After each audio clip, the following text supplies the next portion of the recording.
बलांगीर जिला सिंदेकेला थाना अलंडार अलेख महिमा धर्मपीठ में पौष शुक्लपक्ष चतुर्दशी पालन हो जाइए। 12 तारीख रविवार भोर सकालू विश्व शांति लगी घृताहुति प्रजन कर शून्य अलेख महिमा गोसाई को स्मरण कर आश्रम मठाधीश साधु परमानंद दास साधु चंद्रमणि दास मुख्य दायित्व तुले। संध्यारे बहुत भक्त आसी निज मनस्कामना पूरण करने लिए प्रार्थना करते सहयोग करते विष्णु भक्त कनरप काण कुश भक्त लोकनाथ भक्त बंशी भक्त तथा अन्यान्य समस्ते। प्रतिवर्ष चतुर्दशी आम अलंडा आश्रम में पालन करे यार उद्देश्य काना लक्ष्य काना गुरु ब्रह्म महिमाले गुरु ब्रह्म महिमाले प्रभु परम ब्रह्म भय पदे शरणम विश्व पूज्य प्रबुद्ध महिमा स्वामी 1826 ख्रीष्टाब्द लोकलोचन को आसी धराधाम सत्य महिमा धर्म ग्रामे ग्रामे देशे देशे भ्रमण करी धर्म प्रचार करथिले। सही पंथा आम्बे प्रभुंकर अनुकरण करी साधु हिसाब से प्रचार करुछु। जगतर मंगल ओ मनुष्य जीवनर सार्थकता पाई शून्य परम ब्रह्म ईश्वर को डाकिबा ही आंब महिमा धर्मर उद्देश्य। महिमा गोसाई द्वारा आरंभ होइथिबा यही महिमा धर्म घृणा क्रोध को परित्याग करी किपरि समाज रे शांति प्रेम सद्भावना आनी हेब यह ही लक्ष्य। प्रतिवर्ष आम अलेख महिमा चौद्वार आश्रम रे पौष पूर्णिमा दिन रे जगत भगत जीवजंतु समस्त मंगल पाए घृताहुति होई शून्य परम ब्रह्म को समर्पित थाउ।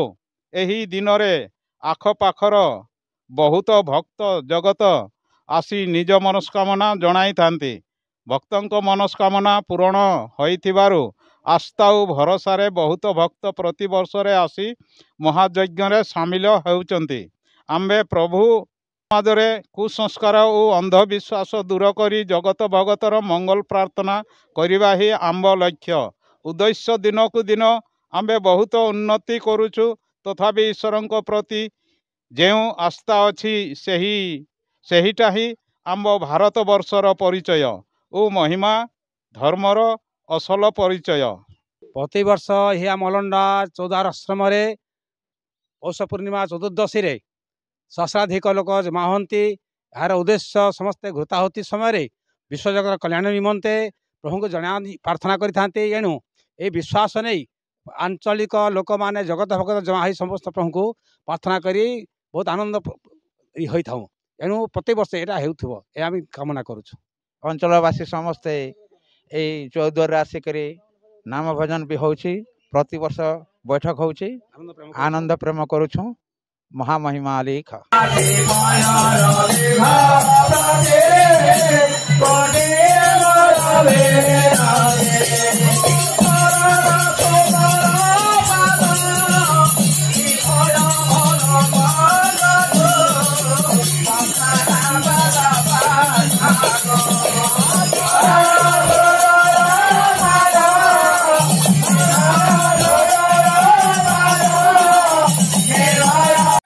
राति रे दर्शक मानकर मनोरंजन लाई संचार कार्यक्रम रखा जाइथिला।